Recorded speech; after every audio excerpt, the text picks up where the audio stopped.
You're listening to the Vibrant Happy Women podcast, episode number 78. Because we all know that as moms, we can do it better and we can do it faster than our kids can. But if we don't spend the time teaching them how to do it, then we're stuck doing all of that ourselves. And so by teaching the children how to do things, I mean, the children do things like they cook, they make the dishes, they do the laundry, they do all of that. So that frees a lot of my time up. It gives me a lot more time to do other things. It gives me a lot more time to spend time having fun with them. Welcome to the Vibrant Happy Women podcast. Stories of vibrant women living happy lives. And now your host, Jen Riday.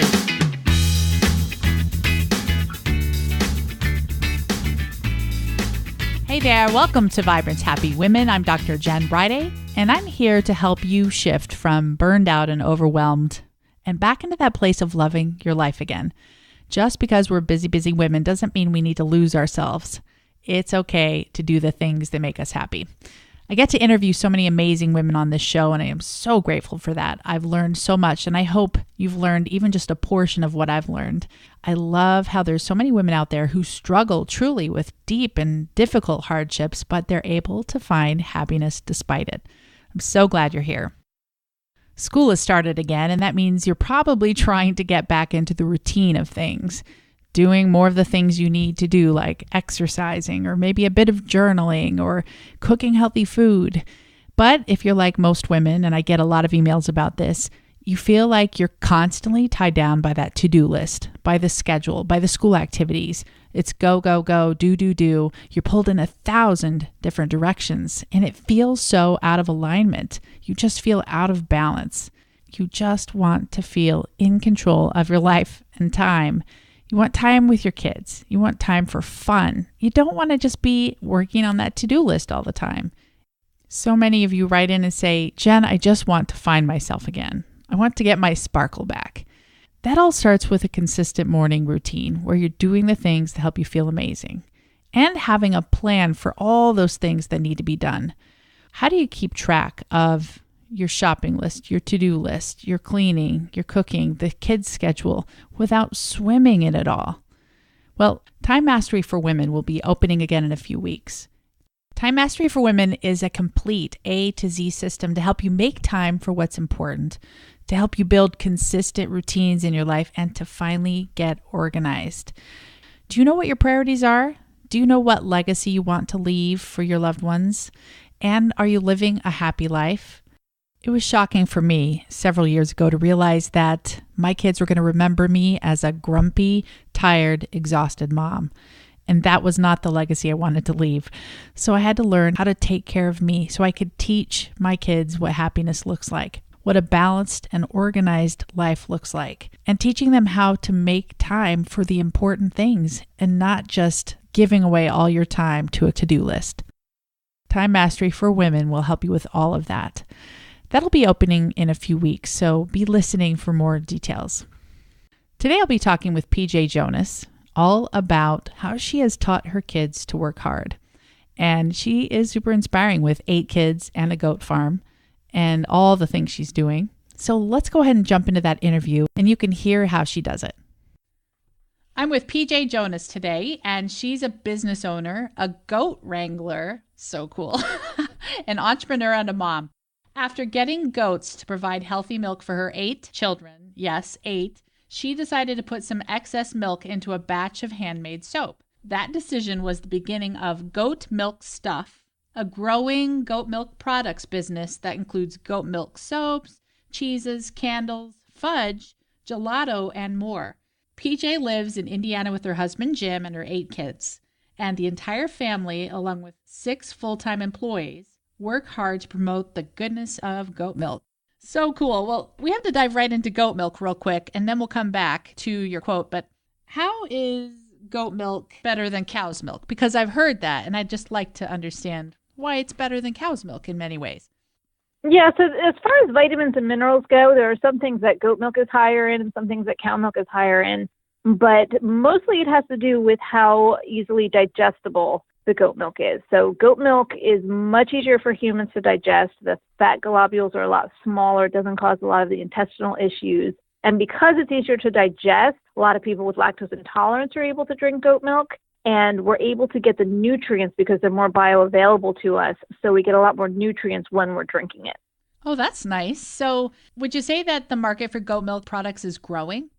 Oh, definitely. Yeah, people are really, America is definitely a calorie still and probably will be for quite a long time. Uh-huh. But more people are becoming aware of the health benefits of goat milk. And as the homesteading movement continues to grow, it's a lot easier for a lot of homesteads to care for goats than it is a cow for a lot of reasons. And so a lot more people are just drinking it for themselves and therefore sharing it. And so the popularity of it is definitely growing.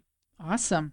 Well, let's dive into your favorite quote and then tell us how that, has affected your life and a little about your low point in life and how you've overcome that. One of my absolute favorite quotes is from Thomas Jefferson, and I went to the University of Virginia. I'm a big Thomas Jefferson fan, but the quote says, "I am a great believer in luck, and I find that the harder I work, the more I have of it." And that definitely kind of describes our family and my philosophy on life. We are all hard workers. We have a farm, we work, 24/7 sometimes it seems like on the farm. And all of that hard work ultimately leads to the success that we're looking for. So, okay, we've got to go right to the point everyone's thinking. Hard work, 8 kids. How do you do a farm and how do you do 8 kids? I mean, what does that look like in the summarized version? Yeah, so I spend, from the time the children are born, I spend a lot of my time teaching them how to work, okay? I think where a lot of moms run into trouble is they do and trying way too much for their children. Because we all know that as moms, we can do it better and we can do it faster than our kids can. But if we don't spend the time teaching them how to do it, then we're stuck doing all of that ourselves. And so by teaching the children how to do things, the children do things like they cook, they make, they make the dishes, they do the laundry, they do all of that. So that frees a lot of my time up. It gives me a lot more time to do other things. It gives me a lot more time to spend time having fun with them instead of doing all of those chores. So the fact that everybody works makes it so everything ultimately ends up getting finished for the day. That's great. And what ages are your kids? Right now, the youngest just turned 10 on the 4th of July. So they are 10 to 20 right now. Wow, that's awesome. And tell us about a low point in your life and how, been able to stay positive or return to some level of positivity despite that struggle. So we are a single income family. I grew up, I was a stay-at-home mom. I was homeschooling my children. My husband worked very hard to help us to make ends meet. We were living in New Jersey at the time, and we really just got priced out of New Jersey. It was just, very, very expensive, especially he was a teacher and, single income for such a large family. So we moved out to Indiana and absolutely loved it out here. Spent a lot of time living very frugally, saving money, doing all sorts of things. And we went to visit my parents one time, and we drive a big vehicle called a Sprinter, and it's a diesel vehicle. And so we went to visit them, got diesel into the vehicle, and then spent the day hanging out. And when we came back, the vehicle wouldn't start. And it turns out that instead of being diesel in the diesel pump, there was gasoline in the diesel pump. Oh, and it ended up destroying the engine. But it would have been almost easier had we just known that the engine was destroyed. We took it to the mechanic and they told us, okay, well, we just need to fix this thing. It'll cost $200. And so we did that. And then, now this thing's broken and it's another $300. And I'm not exaggerating. This happened for 6 months. It took 6 months for them to finally get the vehicle working. And because, you have to do all these part delays and whatnot. And at the end, when all was said and done, it was a $9,000 bill. Okay? We did not have $9,000, and it was really kind of, really, God? I mean, we work so hard to be so frugal, we pinch pennies and, $9,000 because had we known at the beginning it was going to cost that much, we would have just gotten rid of the vehicle. There was no way we would have committed to that much. Yeah. But we had the bill. We had no choice. And so I, being the frugal person I am, I was like, okay, well, I can't pinch back any further. Okay. So I'm going to have to figure out a way to bring some extra in. And I had been making goat milk soap for the family for about 2 years. And it made a huge difference for us. We've been giving it away for, gifts and stuff. Everybody absolutely loved it. And before this happened, I had bought enough ingredients to make soap that would have lasted us for about a year. And I was like, okay, well, I've got all these ingredients on hand. Let me make some soap and I'll sell it. And that disaster of the, the engine being destroyed and not having enough money was what actually the start of our business, was the start of Goat Milk Stuff. Oh, that's so cool. And it reminds me of a quote I just read that, when one door closes, it's like God saying, it's time to be on this next phase of your journey. And since you weren't going on your own, I'm going to close this door to help you get there. Well, tell us more about what that's been like, selling the goat products and what it looks like for your family too. Oh my goodness. It has been such an amazing journey. It's just radically altered our life, in some ways, and pretty much just been an extension of it in others. So, we were homesteading. We had gardens and chickens and the goats for milk and that kind of thing. But when we started Goat Milk Stuff, everything had to become more focused. And I always wanted the children's homeschooling education to be very practical. And so starting a business, from the very beginning, I involved all of them in all the business aspects of it, right? They all started getting salaries. They all started learning how to pay their own taxes, how to put money aside for retirement, how to talk with customers, how to handle, customers that had a problem, customer service, and all of that. And it's been something that we all get to work side by side. We were able to bring my husband home and bring him on full time about a year after we started the business. Nice. And so it's just, total blessing from the Lord. But it's just radically altered, pretty much everything. We ended up moving and getting a new and larger farm, and, everything pretty much revolves around it. When you have a farm, there's always more work that you could possibly do in a day. Yeah. But there comes a time where we just say, okay, well, we're done. But we're all here on the farm, and we're all, because we're working towards a common goal, we all really enjoy the free time with each other, and we're able to just do a lot of really simple, fun things like, play Frisbee or, play a game of cards, and we'd all just appreciate it so much more because we know how much work there is to do. Yeah, that's true. I grew up on a farm, and were you and your husband raised on farms as well? I mean, what led you to want to do homesteading? No, I had no clue. I actually grew up on an island. I had sand as my front yard. I didn't have anything. Long Beach Island, which is off the coast of New Jersey. Oh, okay. Okay. Well, gosh, what a change. How did you learn everything? Yeah. And where did the desire come from? It really was a desire. I started learning about how unhealthy the typical American food supply is. Right. Just all the stuff that is in the food that we just go to the grocery store and buy. And I had a really hard time once I understood all the chemicals and pesticides and, now with the genetically modified stuff. And I just didn't feel good about feeding that to my family, as a stay-at-home mom. And, I really just felt like that was one of my most important jobs, was to do what I could to keep my family healthy. And so that made it really easy to say, okay, well, we're going to start having a bigger garden. We're going to start putting up food. Okay, well, yeah, how hard is it to have our own chickens? And instead of buying eggs, we'll just raise our own chickens. And, what about meat? And what about milk and cheese and all of that? So it really was just, it happened over a number of years. We would just kind of be like, cleaning up a little bit of our diet at a time. And, it just kind of grew slowly. Well, so I'll say what I think some people might be thinking. I think there are two camps that are listening. My camp might be, that sounds like a lot of work. However, I am so tired of all the screen time my kids spend, and I would much rather they were helping with goats or something like that. So, all the work you put in, how do you take care of yourself, during that process? How do you make sure you're meeting your own needs amidst all of that you're doing? Yeah, I do have to backtrack for 1 second, though. It is a lot of work. There's a lot of work to be done, and my children do not spend time in front of screens. We're out weeding next to each other. Right now we got about 250 pounds of peaches off our peach trees, so we're all processing peaches, and we're just standing around listening to music, talking, and cutting up and, canning and freezing peaches. So there is a lot of stuff. Okay, so the one camp is, that sounds really good because my kids are on screens all the time, and I love the idea of just working together as a family. Although my brain can't really understand how it's possible in this day and age. So tell us more about what that's like with your kids and with your lifestyle. Yeah, so you start small, right? You're not going to go and change something overnight. That's where a lot of us do it wrong, is we try and make too drastic of a change too quickly. Pick something. Can you start a garden? Okay. You don't have to have a massive garden and grow everything. What's something that you eat that would be nice to go out and have fresh? Plant a couple tomato plants, plant a couple of peppers. I mean, peppers, over the winter, peppers are like $2 a piece they can run. Whereas you can grow in one summer enough peppers to last you for a whole year. All you have to do is chop them and put them in the freezer. So start with something small and then start with cooking, right? So many of us have no time for cooking. We're so busy running the kids around, doing this and that. We run and we eat out.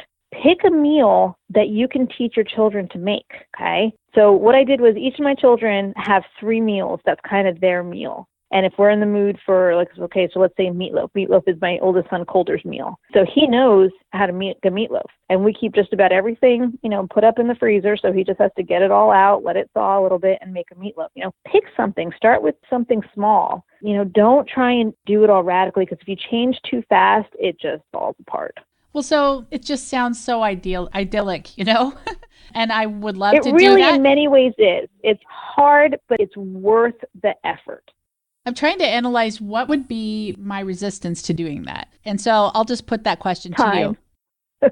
Time. Yeah, it's time. What did you have to give up to be able to create more time to do what you're doing? I mean, you had to let some things go, right? Yeah, well, because we homeschool, it's a little bit easier. If your kids are in the public schools and having all of those time constraints that go with it, all the activities, all of everything, that makes it a little bit harder. Uh-huh. My kids all run cross country, but they do it all together. We have a homeschool cross country team, and so it's one thing. I don't have to split up and take them to different practices. It's all one event, one thing. Yeah. So the first thing you might have to do is you might have to say no to something good, right? You might have to let something go. And that's hard for a lot of moms because we think we're depriving our children. But what you have to remember is you're not raising future children, you're raising future adults. What's important that they need to know for their life as parents and their life as adults? Do you want them to know how to cook, healthy meals? Or do you want them to just run out and, pick up fast food or whatever they have time for? And so if you could kind of take a little bit of a longer term view and say, okay, I know this is hard, but I really want them to understand that, vegetables are good for them. And this is how you grow a vegetable and prepare a vegetable and, are able to do that. Then sometimes it makes it a little bit easier to let go of some of those other things that, while they're fun and nice in the short term, really aren't all that necessary when you start thinking about 20 years out. Yeah. And sometimes I think it feels like you're all in or all out. I feel like to do what you're doing, I would almost have to pull my kids out of school to create the time. But I think what you said earlier, just starting small with one thing and then maybe, creating a list of your choices, good, better, best. I suppose that teaching my kids to cook is way better than them sitting on their screens like they're doing right now. So I kind of, I guess it helps me to think it doesn't have to be all or nothing, and I can take a few steps. It doesn't. Yeah. And those successes start to breed success. When you start to see what your children are capable of, that you can say to your child, okay, we're having spaghetti and meatballs for dinner. I want you to go and make that while mom does this. And they do it. And it's on the table, and one's making the spaghetti and meatballs, and one's putting together a salad. You're like, whoa, I can do more of this, and those things, they just start to kind of feed on themselves. And what ends up happening is, there's so much talk today, right, about self-esteem in the children, and everybody needs a ribbon just for showing up. Well, when your children are doing real life things that, their peers aren't doing, and they're like, of course I know how to make dinner. Of course I can do my own laundry. I know how to iron a shirt. Yeah. There starts to be some pride in that, and they start to want to learn to do more. They start to, like, I have one son who loves coming up with new desserts for us, and he'll just scour the internet or, recipe books until he finds something new, and he makes it only, pretty much like once a week, something new. And sometimes we're like, okay, yeah, that wasn't very good. And so we're like, oh, that's awesome. We want that again. And, and he takes such pride in it. So, and that's what you want for your children. You want them to learn the things that they're good at and that they can really implement into their lives.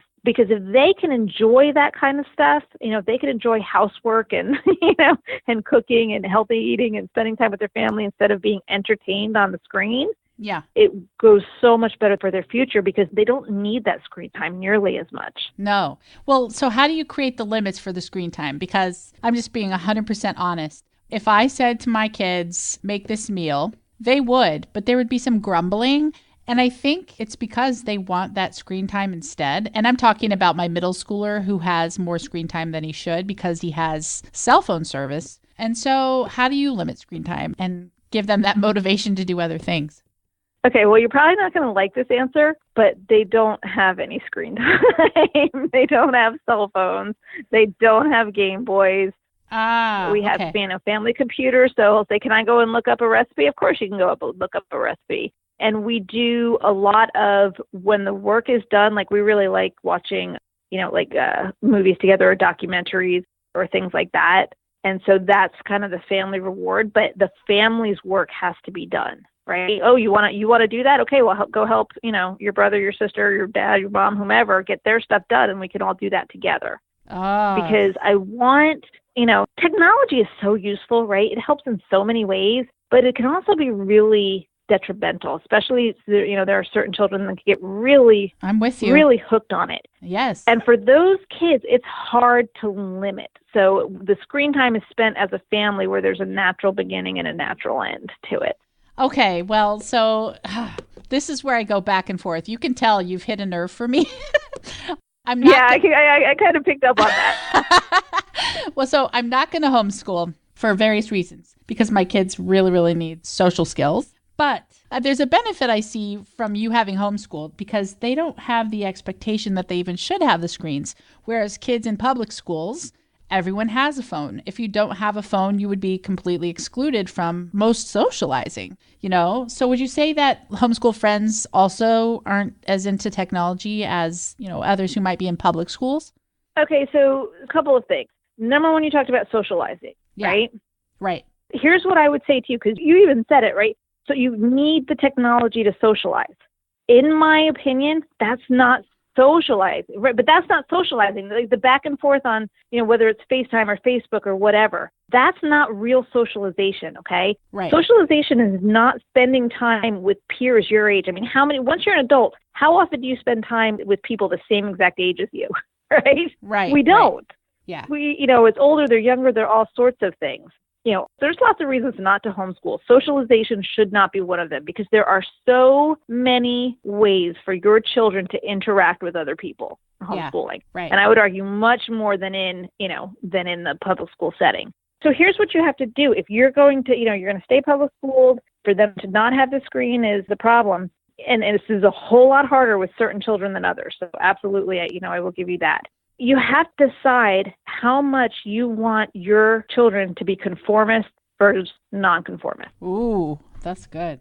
It is, because are you raising them to just do what everybody else is doing, or are you trying to give them the skills to be able to cope, to be different? And it's okay if you don't want them to be different, right? If you don't want them to be the nonconformist. I get that. I can understand parents. I can understand specific children, that would struggle with being a little bit different anyway. Yeah. But for me, I want my children, my children, I have one who has a little harder time going along with everybody. But, if they're all out there and they're all doing, their friends are all doing something bad, I want them to be able to have the strength to say, no, I'm not going to do that. And you shouldn't either. And a lot of that can start with something as simple as cell phones. A lot of us don't look at it that way. So I think there's a lot more deeper thinking we have to do than just, the straight screen time, if that makes sense. Yep, that's true. And would you say your kids know that you value nonconformity? I'm taking a leap there. I think I pretty much, tell them, if people think what we're doing is normal, then we're doing something wrong. Oh, that's good. Because you look, right? I mean, look at the average American. Do you really want your children to be like the average American? I don't. Yeah. That's not what I want for them. I want them to be extremely happy, extremely healthy. I want them to live below their means. I want them to know what's important. Yeah. And so much of that is beaten out of, my husband was a public school teacher for 7 years. My parents were public school teachers. I understand that I was public schooled. I understand how difficult it is for children in that kind of setting to really stand on their own 2 feet and do, what's important to them. And it's so much easier to just do what everybody else is doing. Yeah. Okay. You're going to have me thinking and thinking. Yeah, homeschooling is a really big decision. And, I counsel so many women on this because it is a big change, but what you have to think is all of your fears about homeschooling, there are so many ways around those fears. And so much of it is being afraid that you're going to mess your children up, right? That seems to be the number one. I'm going to screw this up. They're not going to be able to have a do-over and they're going to be messed up for the rest of their lives. Yeah. That can happen anywhere, and you will always do the harder work for what's best for your children than any wonderful teacher in the public school system will have the time and ability to be able to do. Yeah. Well, I'm so impressed with what you're doing. My goodness. And then I really love that your kids are getting practical, real education that's not jumping through hoops that they're going to use for the rest of their lives. I mean, so cool. How many kids know how to make goat cheese or goat soap? Yep. And, and even if just those life skills, but they know how to run the business. My 11-year-old is learning the bookkeeping right now. She's doing all the cash deposits and all of that stuff. Wow. So just how much ahead of the game she's going to be for her family budget someday. So cool. Well, if people want to learn more about your store and what you sell, where can they go? And the easiest thing is to just go to the website at www.goatmilkstuff.com. I do have a free bar of soap for them if that's something that they would like to get. All they need to do is go to goatmilkstuff.com/vibrant soap. And vibrant soap is one word. There's no space. No way. We have our own vibrant happy soap. Okay. goatmilkstuff.com/vibrant soap. Love it. Thank you. Correct. Yeah, absolutely. I just received my FabFitFun box in the mail, and it's full of amazing health, lifestyle, and beauty products. And sometimes I don't really take enough time to pamper myself, so this was really fun to open. Who else has tried FabFitFun? If you don't already know about it, it's a seasonal box with full-size beauty, fitness, and lifestyle products from brands like Moroccan Dermalogica, Oscar Blandy, Kai, Michael Stars, ModCloth, Trina Turk, Dr. Brandt, Tarte Cosmetics, Juice Beauty, Millie, Butter London, Zoya, and many more. With FabFitFun, you get a box of full-size products 4 times a year. Join celebrity fans like Martina McBride, Khloe and Kourtney Kardashian, Bethany Frankel, Ashley Tisdale, Tori Spelling, Ashley Simpson, and Kyle Richards when you subscribe to the FabFitFun box. Every FabFitFun box has a value of over $200, and it's the perfect way to treat yourself and pamper yourself with the most amazing products of the season. Become a member and get your first box for just $39.99 when you use code HAPPYWOMEN at fabfitfun.com. The fall box will be released in September, so sign up now before they sell out. You will not want to miss this box. Go to www.fabfitfun.com and use the code HAPPYWOMEN so you can save $10 off your first box, making it only $39.99. You deserve to treat yourself. Again, that's fabfitfun.com and use the code HAPPYWOMEN. Let's talk about some of your favorite things, PJ. What is a habit that contributes to your success? And we didn't get into how you take care of yourself amidst having 8 kids in a business. So if the habit relates to self-care, I would be super curious how you find a little time for yourself. Yeah. So, I prioritize sleep. If I don't get enough sleep, I'm not a nice person. So, and that is, you can imagine, is always difficult to do.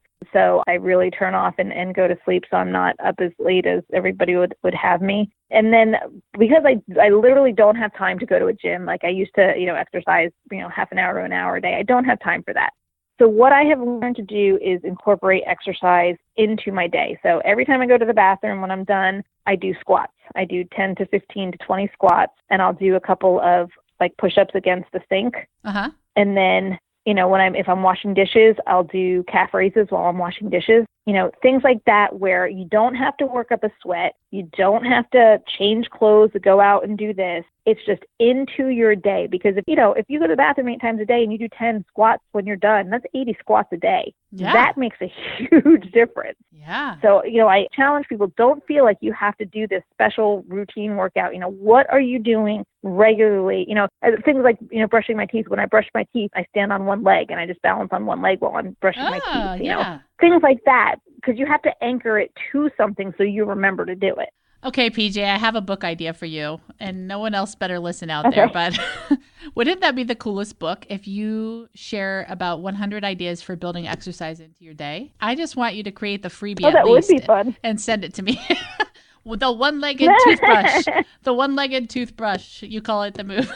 Yeah. That's so good. Yeah, I could probably, at least a blog post. I podcasted about it once, so I think we could definitely make send a blog me a post link. about Send that. me a link. I will hook it up. And what's your favorite easy meal? Or the favorite easy meal you have your kids cook?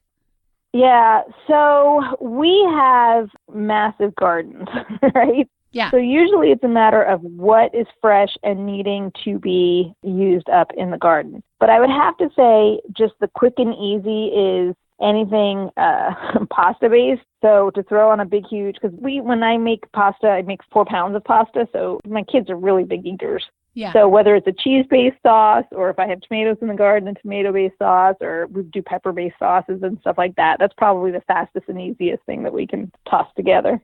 Oh, yeah. And your favorite kitchen gadget? For us, it is definitely my knives. We have a really good set of Cutco knives that we send back once a year to get factory sharpened. And like I said, we we grow hundreds and hundreds of pounds of produce every year. So we are constantly cutting and dicing and chopping. So to have a whole set where everybody can have their own knife that they prefer, that's actually nice and sharp. I tell people when they're teaching kids to cut, the sharper the knives are, the less likely they are to cut themselves. They do cut themselves, it tends to be a little bit worse, but they're much less likely to cut themselves with sharp knives. So that's important to keep on top of that. So you send them back and then I assume you have a spare set. You know what we actually do? We do it when we go on vacation. When we go on vacation, we pack it up, and before the day we leave, we ship it off, and then so it's usually back by the time we come back from vacation. Okay. Well, so now I'm thinking calendar system for a family of 10. What do you use? We just use Google Calendar. That way everybody's got access to it. We have probably 10 different calendars as far as, calendars for the goats, calendars for the business, calendars for each of the children. We have a guest calendar. So no way. We have lots and lots of people who want to stay with us. So we kind of keep track of who's there, when and stuff. So, and then you can give access to anybody. So that's definitely what we use very, very frequently.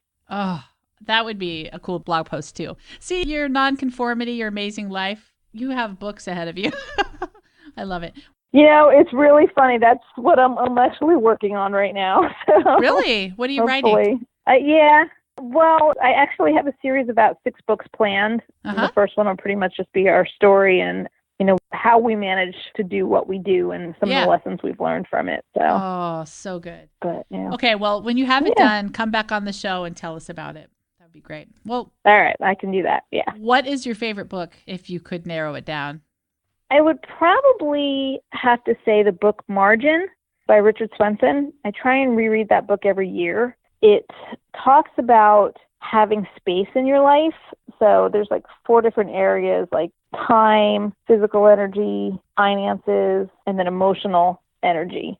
And so it's that space between being overwhelmed and being able to keep up with where you're at, which obviously is a massive problem in our culture. And I think mothers were always trying to fill up that margin with more stuff. But if you can just keep that little bit of space, life is so much more enjoyable.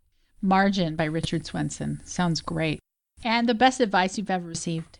Probably to remember what's important, okay? And that sounds so easy and simple, and yet it's so hard to do because we get so distracted by what we think is important, and sometimes even more what's important to other people, right? Other people, what's important to them on us. And we need to constantly fight against that. We need to constantly remind ourselves that what we're doing isn't necessarily what's important. And we need to find a way to stop all that other stuff and focus on what is truly important to us for the long term.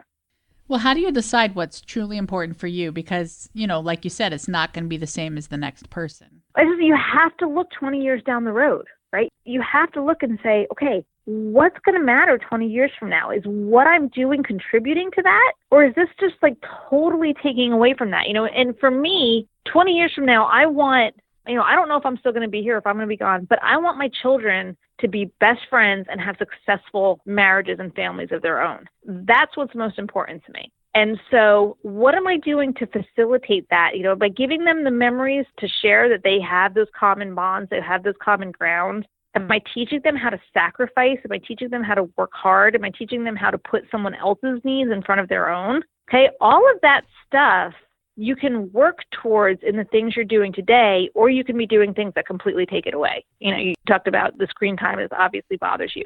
So, what about the screen time is going to help with that? Okay, well, if I have to have screen time, is there any specific kind of screen time that I can put in place that might help with that?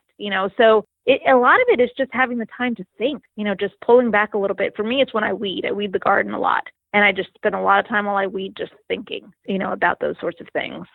Yeah. I find my best thinking happens when I'm moving as well, walking or whatever. It flows. So that's smart. Yeah. I'm not a big believer in multitasking with stuff that takes, energy, because I think your brain gets distracted. But I think there's a lot of things we do with muscle memory, and that's when we can be thinking and doing those other things. And that's when the multitasking actually happens.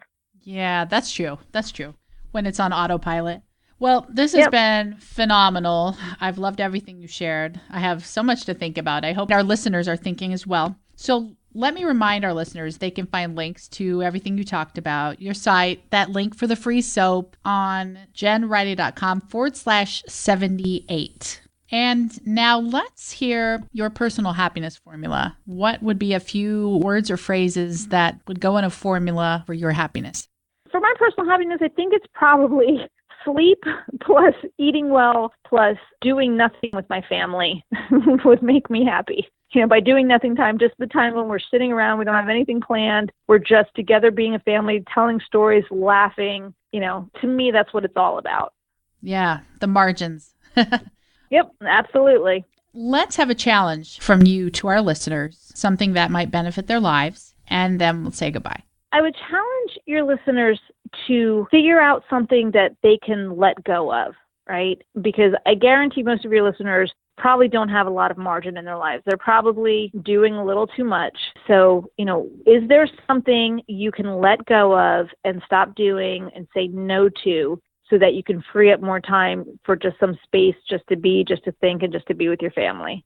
Thank you so much for being on the show, PJ. Phenomenal. Everyone, check out PJ's site at goatmilkstuff.com. And if you go to goatmilkstuff.com/vibrant soap, she'll send you some free soap. So generous. Thank you so much, PJ. You're welcome. Thanks so much for having me. Don't forget to head over to goatmilkstuff.com/vibrant soap to get your soap. I just ordered mine and I can't wait for it to arrive. And also come back next week when I'll be talking with Rachel Pickworth all about the law of attraction. You've heard me say on the podcast before that like attracts like, and that which we focus on increases. This applies in parenting, trying to get our kids to behave a certain way. This applies with finances, relationships, everything in our lives. Rachel's a mom of 3, and she is also an expert with the law of attraction, and she'll be telling us how to use it in our lives. That'll be on Monday, and be sure to come back Thursday for a happy bit and a small challenge for you today. Take time for you. 10 minutes. Quiet, alone, reflective. Go. All right, I'll see you next time. Take care.